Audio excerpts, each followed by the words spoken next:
Irreverent, entertaining, cool. You're listening to LA Talk Radio.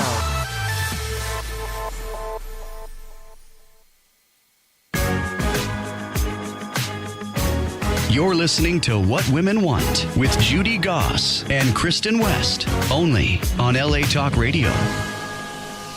Hello, everyone. We're back for another week of What Women Want Talk Radio. Thank you for joining us for our show tonight, Hear Us Roar. I'm here with my co-host, Kristin West. Say hi, Kristin. Oh, wow. She took that literally. Happy Women's History Month tomorrow. It's so exciting. I'm so pumped. We're getting the party started early today. I'm so excited. Exactly. It's like the eve of International Women's History Month. So we're about to air another incredible show tonight with award-winning writer, producer, and director, Leslie Zemeckis, who is going to tell us about her premiere in Beverly Hills and New York City of her new female empowerment-filled movie called Mabel Tiger Trainer, a documentary on the first female tiger trainer, and Ellen Wood, the author of Joy, Joy, Joy, who claims to have staved off the early symptoms of Alzheimer's with her own methods of living life joyfully. Oh my gosh, I can't wait to see how these ladies are accomplishing all of this and what their stories are. What Women Want has reached over 1 million downloads since we first hit the airwaves, and between latalkradio.com's archives, iTunes, Google Play, and YouTube, and all over social media, of course, you can find us everywhere. So we're seeking sponsors for our show, because if we're everywhere, then your company or service will be also. So email us at What Women Want Radio. Go to the website, through the website at whatwomenwantradio.com, and someone from our team will get right back to you. And I'm waiting for the new report, so lock in that rate before this next report comes out, because it's going to be bigger and better than ever. We have the most amazing guests. We're so lucky, from celebrities in the entertainment and fashion worlds to world-class experts in their fields. We cover it all with our relevant lifestyle topics that make you think, conversation that feeds our mind and energizes our spirit. Kristin, like we said, we're on the eve of Women's History Month, and with the Me Too movement, the Black Panthers' Powerful Women Protecting Their Men movie, the worldwide women's marches, it's all over the place. You can't ignore the surge of us women just wanting and actually needing to stand up and be heard. And what's amazing to think about is that it has not been 100 years since women got the right to vote. And the leaps and bounds we're making forward in late 2017, 2018, it's just remarkable. And I'm so glad to have these two ladies on tonight and really start the month of March with a big dose of lady boss power. I am so excited for this. Yes, I know. Well, there's certainly the definition of hashtag Lady Boss Power. I'm going to use that. I love that. And they're going to tell us really how they made it and what inspires them. And that's something that I'm just so interested in finding out about our guests every time. So my background comes from high fashion modeling with Ford New York. And then after that, I was a magazine editor. And that led me to hosting and reporting for Better TV, City Buzz, and a few other shows recently. And now I'm a regular contributor on NBC and Fox. I founded the company What Women Want Networking 7 years ago. We're nationwide with several regional chapters and hosting our second annual national conference in October, 19 through 21. And I'm also a St. Martin's Press author and the mom of teenage twin girls. Kristin, I heard you roar earlier on the show. You don't need to do it again. But with your award-winning acting, producing, and screenwriting career, what's going on with the latest with you? I'm so excited because besides being Women's History Month, it's going to be a horror-filled month for me in March. The Lich is still in post-production, the horror comedy. And I'm going to be on withoutyourhead.com tomorrow talking about The Lich and the Spirit Room, which is already winning awards. Wow. Congratulations. Mm-hmm. Thank you. And also later in March, or 10th, I'm going to probably be streaming some of this, but we're going to have some new episodes of Horror Talk for Domain of Horror coming up. And we're going to have Tony Moran and James Balsamo and a few other great names in horror for that. So I'm so excited and just thrilled to be talking to great people all the time and horror. Wow, those are iconic names in horror. Congratulations. That's exciting. You lead such a glamorous life. But I'm not sure how you keep track of all the upstreaming, uploading, downloading, live streaming things that you do. It's crazy. You just take one day at a time. You don't try and multitask. We go on about this on the broadcast all the time. Don't overthink it. Don't multitask too much. Yes. And of course, but you have such a busy schedule too. You're going to Death House though too in New York for the New York premiere, and I'm going to catch the Death House premiere here in LA hopefully at the end of this week. And I'm also very honored to say that I'm going to Leslie Zemeckis' premiere, also here in New York City. So let's bring her on and get her to talk about it. She's a multi-award-winning writer, producer, and director, and is launching her newest documentary, Mabel Tiger Trainer. Can't get over that name. I love it. This March, so basically this month, to coincide with Women's History Month. Leslie, you're the perfect person to kick off National Women's History Month. Thank you. I feel so responsible. Well, you are now that you're on the show. So welcome to What Women Want, first of all. Thank you so much for having me. Absolutely. It's just so admirable, everything that you've done. And, I find it really fascinating. Do you consider yourself a visionary? No. Because the timeliness of this women's empowerment theme is just so incredible with the Mabel Tiger Trainer. Yeah, I mean, coincidentally, yes. To me, she was an interesting subject, and that's always just what moves me. Everything I do is woman-based for no other reason, just to tell these stories that haven't been told before. And so, it's nice that it coincided with Women's History Month, and we premiere on actual International History Women's Day, and all of this. So, yay for Mabel. And yay for you. And, not only are you premiering this during Women's History Month and in the midst of all that's going on with the women's movement and everything that's happening right now, did you know that Women's History Month, they can trace the origins back to 1911? Oh, that's great. No. Okay. When Mabel started. Exactly. So I found it incredibly fascinating when I was going through, everything that you've done, that you tend to write about women during that time. So you've written books, you've written movies, you've done so many things, and you seem to center around that era, turn of the century time. Yeah, I really like pop culture in that time, because those forms of entertainment are no longer, or they're morphed. So to look back at them and really say what was it and who was in it is just interesting to me, because it's a different time now and then, obviously, and what it was like for these women who didn't think of themselves as pioneers, but really are. Well, Mabel certainly is. So tell us about Mabel Tiger Trainer. Yeah, well, she was born in Tennessee, very poor tobacco farmers, a very unsupportive family. She actually ended up, she would claim that she was an orphan, and she struck out on her own. She eventually worked her way to California, and there was a circus that wintered here in Venice, California, and she ran into this tiger. It was caged, and obviously, I mean, not obviously, because back then, actually, crazy things, did happen. Well, I was thinking there were probably the rules were a lot different then. There, weren't rules. I imagine. And she just fell in love with tigers, which I understand after filming them. And she decided, I want to work with tigers. And of course they said, no, you can't work with tigers. One, you're not from the circus, and you're a woman, and women can't work with tigers. So that's all she needed to hear.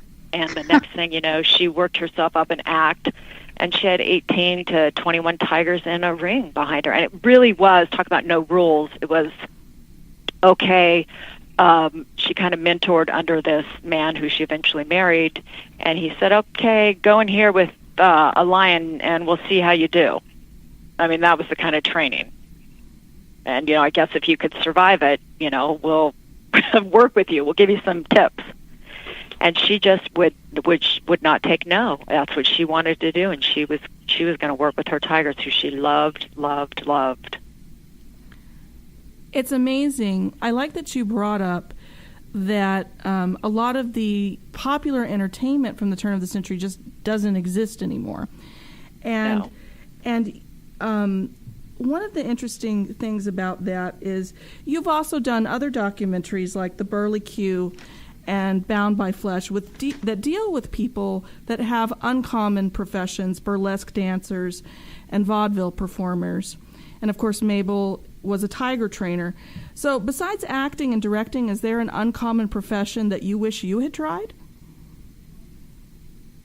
Well, I don't know. I think kind of what I do is uncommon, although, a million people can make a movie and stuff. It's still not really the norm.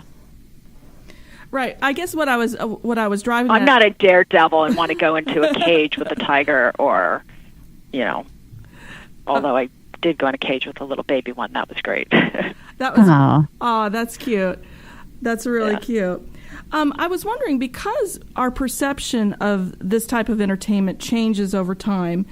Ringling Brothers went out of business in 2017, and SeaWorld continues to have backlash against in regards to what was portrayed of them in Blackfish.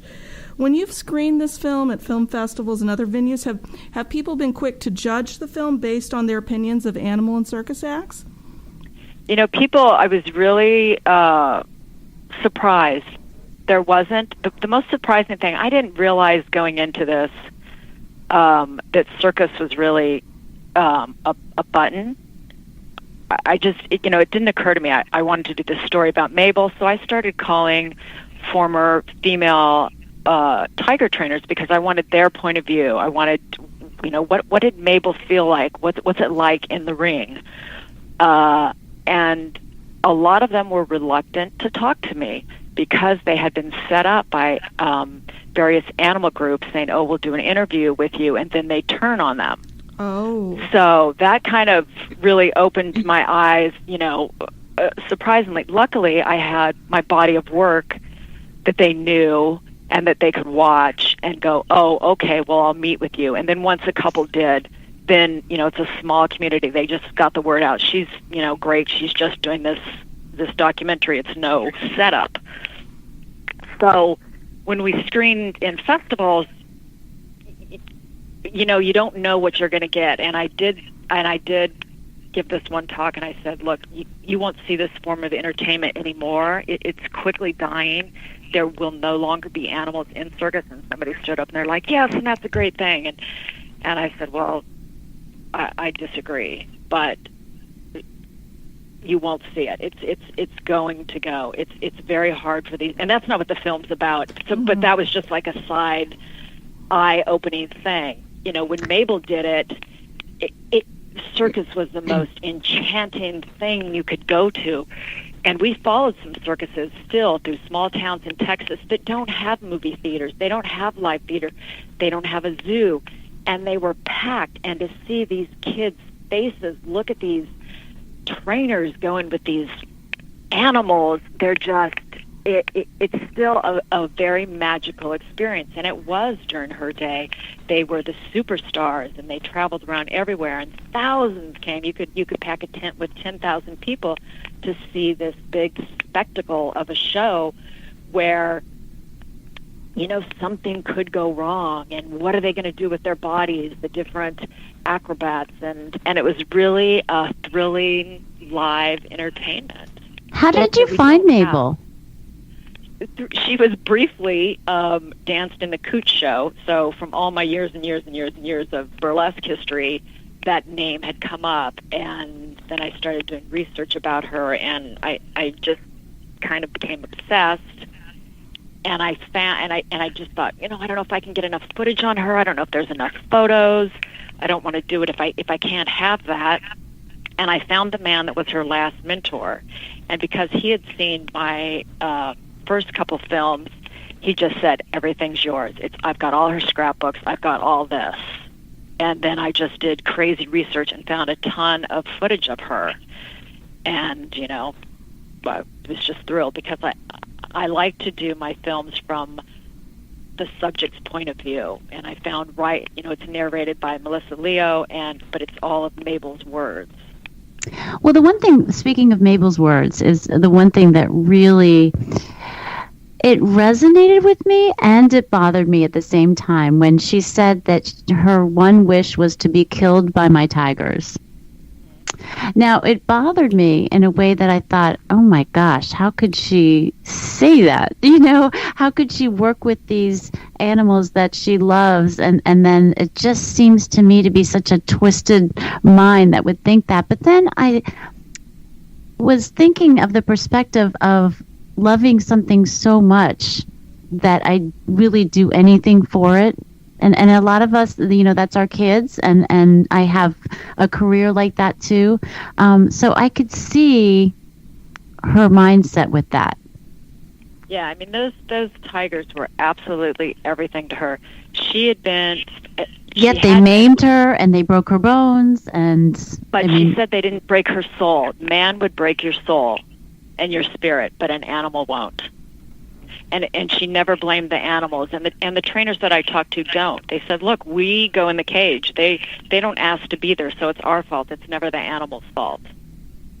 It's interesting so there's because no anger at the animal because they got scratched. It's interesting because I actually had the amazing good fortune to meet Siegfried in Las Vegas about 4 months ago. He was at the... Of course you did. Of course I did. Of course I did. And he basically said the same thing, that was his love for the animals. He never blamed the animals for the maiming or any sort of bodily injury. You could just see it sort of shine through with him. So I've experienced what you're talking about. You have so much going on in your film career. Why do you choose to make documentary films instead of narrative films? Because I know how to do it. I really like that format. I just really know how to do it. I know how to tell a story through books and through films, and it's interesting to me. And I love the research and not to say that I would never do the other, but I don't know that I could bend the truth, for drama. I really like to present these people's stories. I feel very responsible that this is their one shot to really have their story told, and it's got to be told truthfully, no matter what I find. I don't go in with a certain point of view, oh, she was this or she was that, but whatever I find, I have to present. Do you think that's the pop culture historian in you, that you have that sort of academic integrity issue there? Yeah.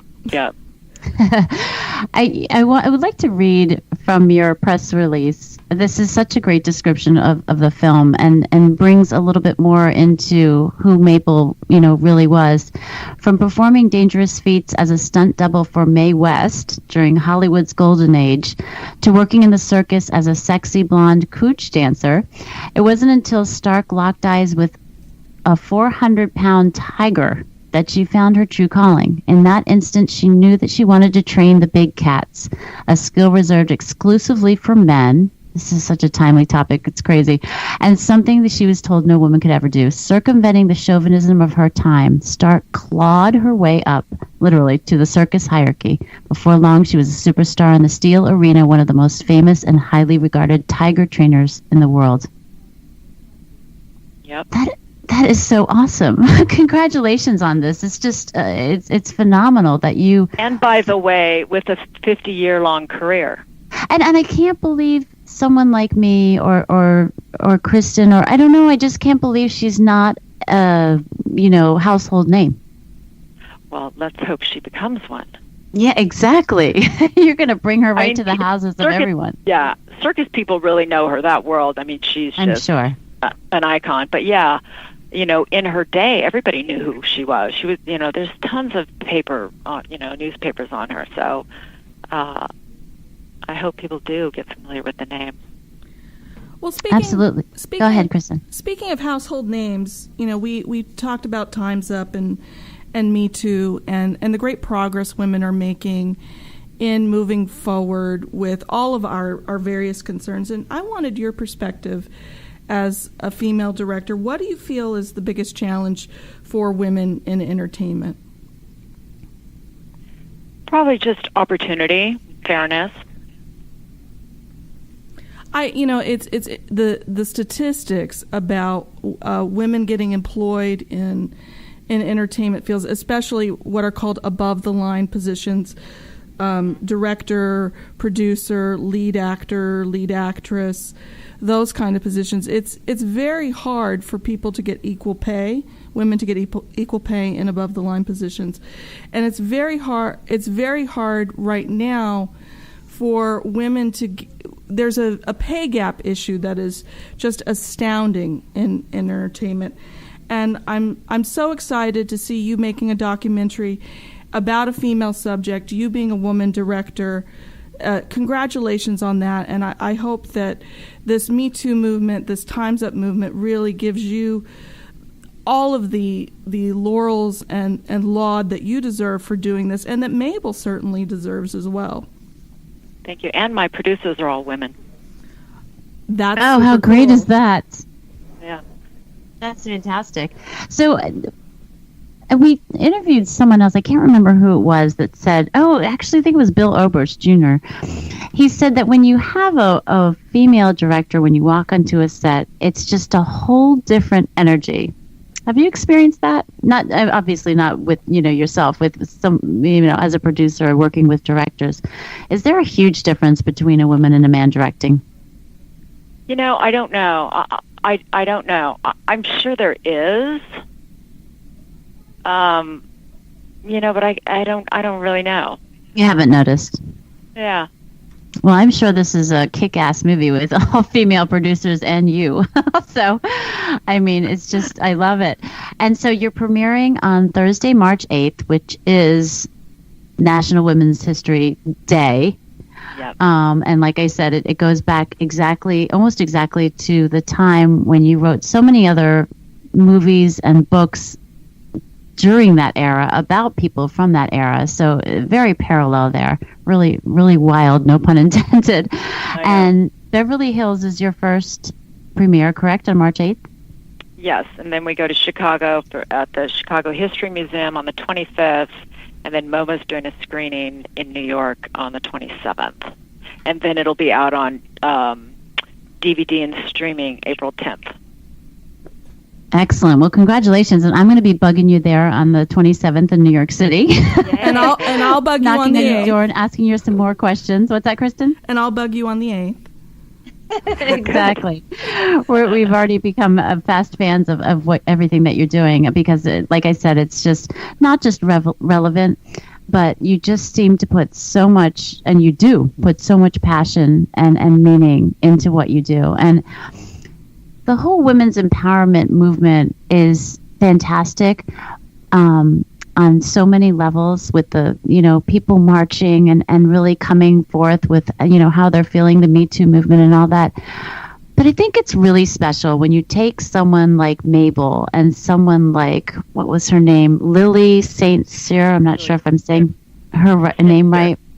Mm-hmm. These burlesque dancers and people out of an era that nobody really talks about too much anymore, and women that have done so many phenomenal things and deserve to be recognized, and you pick them out of a crowd and create this beautiful, almost like a bio around them about their life and celebrating them. It's just fantastic.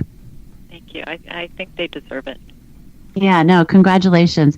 So we can find more about you on lesliezemeckis.com. Yep. Is that right? And then yes. Mabel Tiger Trainer, what's the website there that they should go to? It's Mabel Tiger Movie.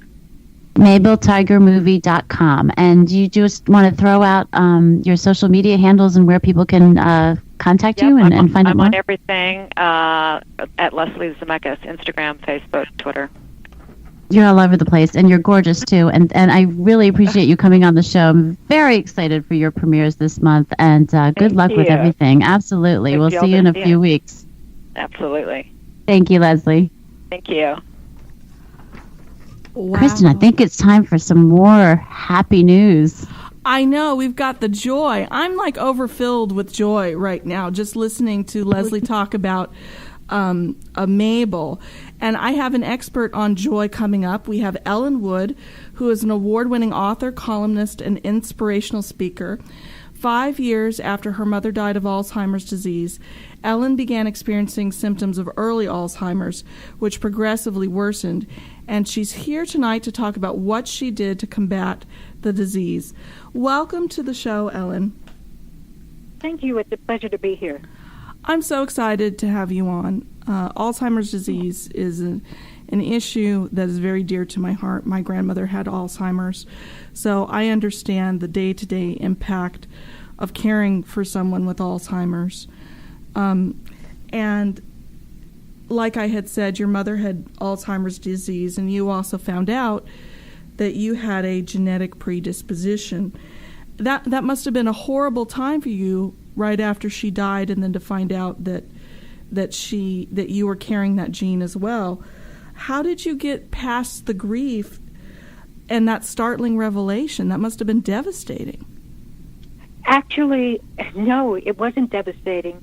I was happy to hear it because I didn't find out until 8 years ago that I had the gene. That I don't even think that back in the days when I had back in the let me see, it was in the late 1990s that I was having these episodes of not being able to remember short-term. My short-term memory was very fragile, and I had to write copious notes, and it really scared my kids, and it scared me. But back then, they didn't even have that genetic testing. It wasn't until my friend, the anti-aging specialist, he's an MD, Terry Grossman, we gave talks together, and he had that gene test done for me, and it shows that I do have it. It's called APOE4, and so at that time I had already published my first book called Think and Grow Young, and telling about how I had was able to reverse the early Alzheimer's symptoms. And so I thought, well, people will now listen to me. They'll know that I'm legitimate because I do have the gene, and I did get tested back in the late 1990s by the doctor, but it was a test that was a series of questions that the doctor would ask the patient, like, what year is it, and who's president of the United States, that kind of thing. Right. It wasn't necessarily, it wasn't like a scan or something that's more scientific in the sense that it wasn't a blood sample or a tissue sample or something like that. So when you got this information, what was the first step you took? Well, the first step I took was when in 2004 I kept getting progressively worse, and it really, as I say, it scared my kids. And getting that test, by the way, your listeners might be interested in this, because I took that test, it went into my medical records, and when I applied for long-term care insurance, they turned me down. Oh wow! Oh jeez. Yeah, because they found that Alzheimer's test in my medical records. I'm not talking about the gene. That was just done 8 years ago. I'm talking about just that simple questions that the doctor asked the patient. But because my kids insisted I go get it, and because I went in and I asked for it, that's why it went into my medical records and they turned me down. That's incredibly frightening, especially in the light of so many healthcare debates that we're having in our country. What do you think is the most important thing a person can do to prevent the onset of Alzheimer's disease?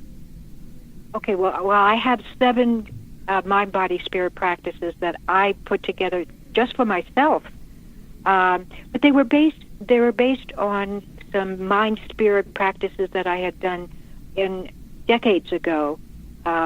But you believe this will also help other people too? Yes, that's why I wrote the book. That's why I wrote the first book, which was just the mental and spiritual foundation for my program.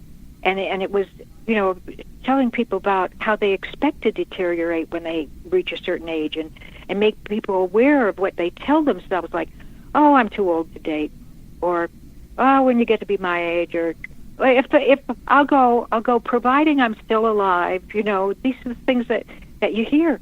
I don't know if my mother's listening, but she says that all the time. Oh, at my age, ... I'm like, well, I know other people your age that are traveling the world, so I don't know. Well, I'm my age now. I'm 81, and I'm loving my life. Oh, my gosh. If you've seen a video of this woman, Kristin, I'm sure you have, bouncing across the stage and speaking, it's incredible. That I can't believe it. Really, Ellen? You are such an inspiration. I have so much energy now. My fingers don't hurt anymore. I've got these gnarled fingers, but from having had arthritis. But, it's so much from the mind. It's so much being aware of what's going on in your mind. It's mind, spirit, and body. I have some body practices but I want to get back to, I think your question was, what is the one thing that you would that I would recommend somebody do? And and what it is meditation, because they have done so much research, so many tests have been done, so many research studies have been done on meditation, even shows that it has reversed memory loss. So that's something. It was the what was it called? The Alzheimer's Research and Prevention Foundation, I think it was, that they took a lot of different tests and analyzed them and found that it reversed high blood pressure and all kinds of things, including it reversed memory loss. So that's something that is probably the most important thing that anybody can do, even if it's only 5 minutes, just to see what's running through your mind, what's going on in your mind. Well, if you meditate 5 minutes here and there, it increases generically. I mean, you start to do it, and then you start to want to do it more. But you have to start in the first place, right? You have to make time for it in your life. And even if it's 5 minutes, you get up 5 minutes earlier. Actually, get up 10 minutes earlier, and get yourself settled and meditate. It used to be that they would disguise the name of meditation for the mainstream allopathic physicians and so forth. They would call it like the relaxation technique or the relaxation response. But now they're calling these same mainstream allopathic physicians and places like the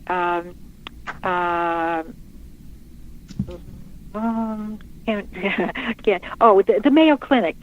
Mm-hmm. They not only promote meditation, they teach classes on it.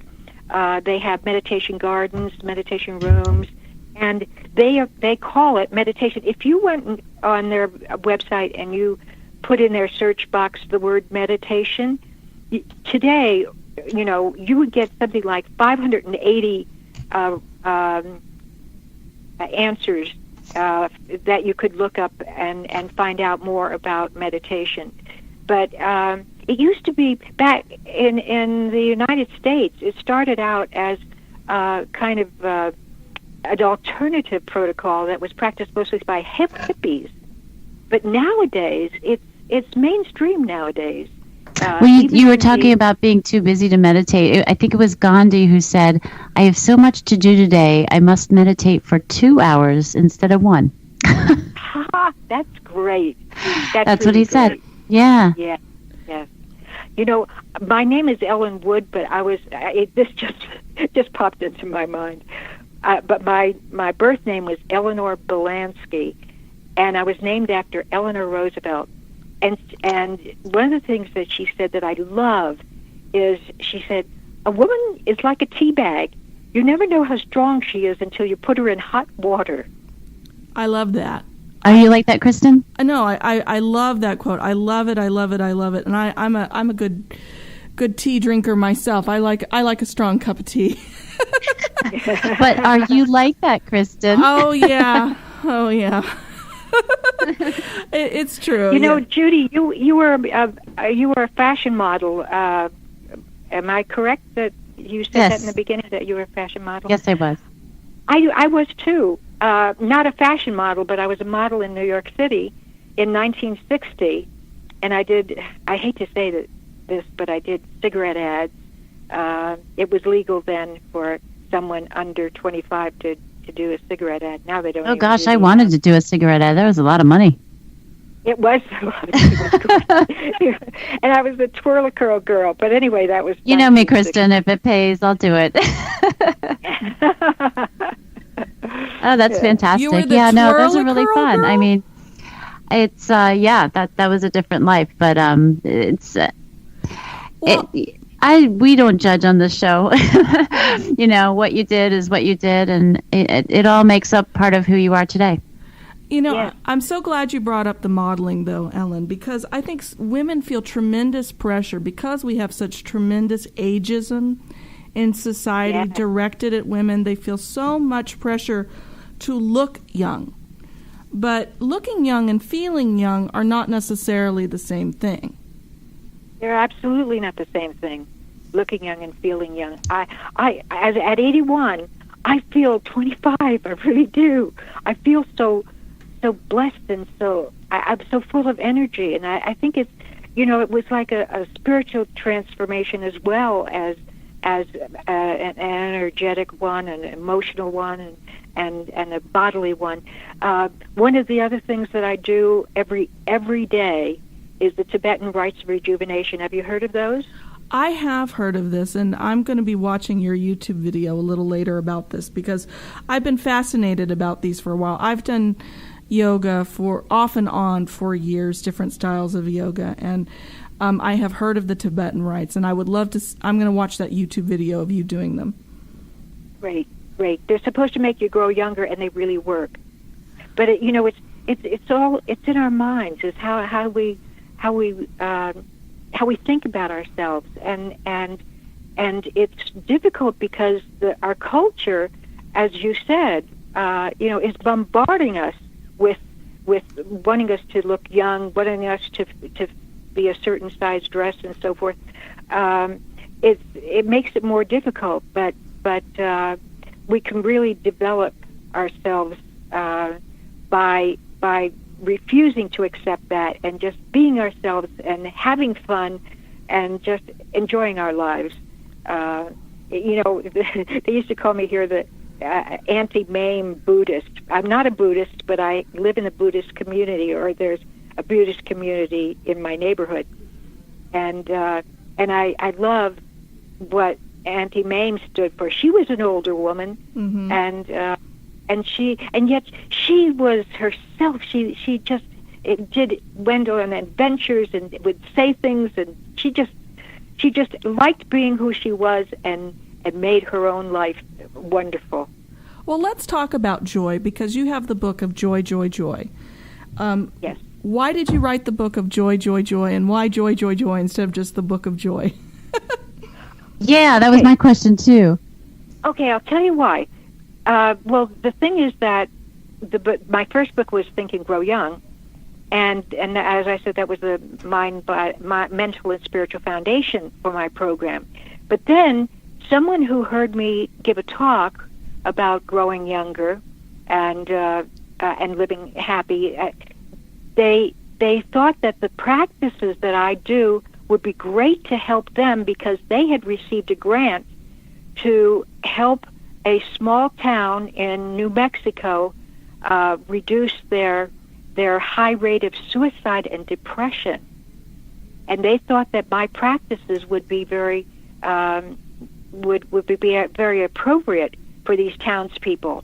And so they hired me to be the speaker, and I changed my talk from growing younger to living happy and how to overcome the blues. And it was very successful. They gave out they made these what they call placemats that they had plastic around the piece of paper that had my practices, and people were clamoring for them, and they were coming into that person's office and asking for more information and so forth. So I thought, this is something. I was reading that 1/3 of all college students report that they're so depressed that they have trouble functioning, and that suicide is their third leading cause of death. And then, late life depression affects 6 million people, and only 10% ever get treatment. So, and then there's everybody in between. And so I changed. I included living happy and being joyful because it is one of the byproducts of doing these practices. It's not just to grow younger; it's also to live happy. So that's what happened. It was because of that person hiring me that now I do the Live Happy talks, and it includes growing younger. I think one of the things that's most understood about our emotions is, first of all, and I think we got to get Ellen and Jane Bishop on the same show at one point, Judy, because we don't have the emotional intelligence anymore. We have 4 basic emotions: happiness, sadness, anger, and one more that I can't think of off the top of my head, that people tend to, that's how they describe their emotions in these 4 basic, three or 4 basic terms. Or one-dimensional, you mean? Right, yeah, very one-dimensional discourse on emotions, but joy doesn't have to be lit like a Christmas tree all the time. You were talking about quiet joy, and I think people really miss that experience, yes. It's joy for no reason. I think of happiness as you're happy because of something that happened to you, something external. But I think of joy as more internal. It's joy for no reason, and that's how I think about joy. How do we create joy on a more daily basis instead of waiting for these events to happen to us? How do we create joy? Okay, well, I think the number one thing you need to do is to observe your thoughts. Become aware of what are you saying to yourself, because what you're saying to yourself can affect your whole life. It can affect you physically, and if you've got negative thoughts, they're making you respond as though it's a real threat. So it's I think that by starting out just to observe your thoughts and just become aware of what's going on in your mind, that's becoming mindful is the first step to bringing joy into your life, or allowing. Our natural state is joy, I believe. And by finding out what is covering up that joy, what's keeping you from having that joy, that's what observing your thoughts will help you do. It'll uncover that. And one of the things that I recommend for observing your thoughts is to write. This is what I used to do in the beginning. I don't need to do it now. I'm very aware of what's going on most of the time. But I would write on a sticky note, or in the beginning it was an index card. I'd write Waitrn, Waitrn, and I'd put that around the house in these index cards. And when I'd see it, I'd say, "What am I thinking right now?" So it's the first letter of each word. And I would just catch myself that way. And the other thing is, I would, when I brush my teeth, I would watch my thoughts, because you don't need your conscious mind to brush your teeth. It's all muscle memory. So while you're brushing your teeth, your mind is automatically going lickety-split, thinking about all kinds of other things. So if you just decide that when you brush your teeth, you're going to watch what's going on in your mind, because you don't. So I can't imagine someone like me doing that around the house, because I already overthink every single little thing that I'm doing anyway. So then to think about what I'm thinking about my thoughts, it's going to drive me nuts. Actually, it's just the opposite. Because right now your mind's going and thinking all the time, and well, everybody's is while they're awake. But just to become aware. Well, stopping yourself and saying, what am I thinking? What am I thinking right now? And you'll see, do I want to continue with this line of thought, or would I like to change my thought? Would I like to say, I feel powerful right now, or I feel strong and healthy, or something? Do I want to change what I'm thinking? Because you're saying we have chatter in our minds that we don't even realize we're hearing. Between 12,000 and 50,000 thoughts a day is what the scientists say. Can you imagine the person that had to count all that? I know. Talk about overthinking something. Jeez. Yes, absolutely. No, but I'm a daily meditator too, and it actually took me years to get to this point. When I started, I was the opposite of Gandhi. I thought I was way too busy to meditate, and I could never do it. And it took me a while to start, and then I started. Really, I think I started with 1 to 2 minutes or 2 to 3 minutes. And I tried to do it every day, and it takes a long time. I was saying to someone earlier that when you're a baby, you don't just get up and run a marathon all of a sudden when you're 6 months old, or 9 months or whenever you start walking. You take that first step, and then you take another step, and then you start getting strong, and you're able to walk, and you're able to take bigger steps, larger steps, and then you can run. And then, it's a process. And people have to realize that it's not just a matter of, brushing your teeth in the morning and having a few thoughts about your thoughts. You really worked on yourself, and you're really breaking it down and having people, apply that to their lives. Right. And a very important practice is also to release toxic emotions. Because let's say you were on the phone and somebody said something that was mean and hurtful, and you get off the phone, that's still stuck in you, and that energy gets stuck in your body, and you're upset about it, and so I have, some little practices. Well, there's EFT, but that takes a little longer than the one that I learned about 50 years ago. Because I don't know if we have time for this, but when I was in high school, I was one of the top students in a class of over 200 kids. And I was talking to colleges about scholarships, and I got pregnant. And the rule was that if you got pregnant, you had to leave school.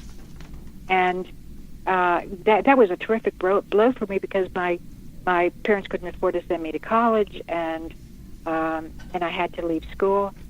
But the worst part was the day that I had the baby in the delivery room. The doctor wouldn't give me anything to ease the pain, and above my screams, he kept yelling at me, "You bad girl! See what you did, you bad girl!" Oh my gosh! And I just wanted to die. I guess it was so.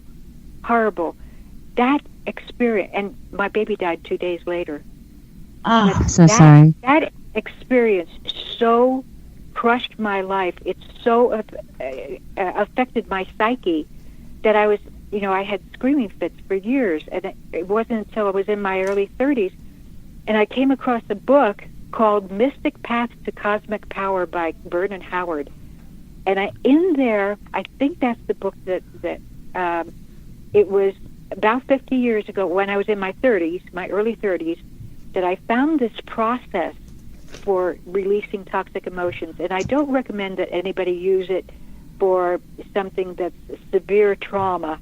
But if it's some little minor irritation that you realize you can't get your mind to stop talking about it, then here's what you do. All you do is you relive the situation, you feel the emotions as strongly as you possibly can, stronger and stronger, and then you drop the story. Wow. And the story will creep back in, and you just keep refocusing on the feelings and the emotions. But the thing is that without the story, you can't hang on to the emotions. And every time you do this, a little bit more of that negative charge is released. So it's a really good practice. And as I say, I learned this over 50 years ago. It made such a difference in my life. In fact, that book was like my Bible. Mystic Path. Well, Ellen, we're going to have you back on to unpack some of this a little bit more, because what you're talking about, I think, is so important to so many women that I'm sure Judy and I are going to find an opportunity to have you back to talk about some of these very important tools that Absolutely. you brought up. Ellen, I know, thank you. I do too. Ellen, I know many of our audience are fascinated by what you're saying. How do we find you on social media and online? Well, I'm on Facebook, and I don't know my handle right off the bat. I'm on Twitter. I'm on LinkedIn. I think it's Grow Young Guide for Twitter. Mm-hmm. I just go there automatically. But my website is, I have 3 of them, ellenwoodspeaks.com. Mm-hmm. That's most for my giving talks. And then bookofjoyjoyjoy.com is about my second book. Your Twitter is Grow Young Guide. Yes, I think that's what it is. And you know what? We can always It put is. it I up. just checked it, yeah. And you know what, Judy? We can always find the links and share them on What Women Want, Facebook and Twitter and all of that. Ellen, I'm so privileged to have you on today. Thank you for sharing your wisdom, your knowledge, your joy as well. We're so lucky to have you. And next week, we're going to have a fascinating Chinese entrepreneur on named Yi Zhao. I hope I said that right. She is so impressive with the way she's taking the world by storm. And we are also welcoming back Kelly McNellis from Women for One. So apropos for the night before International Women's Day. It's going to be a very powerful show. And remember, subscribe to us on YouTube. Don't miss one show. And also go to whatwomenwantradio.com for more. And see you next week, everybody. Have a great night.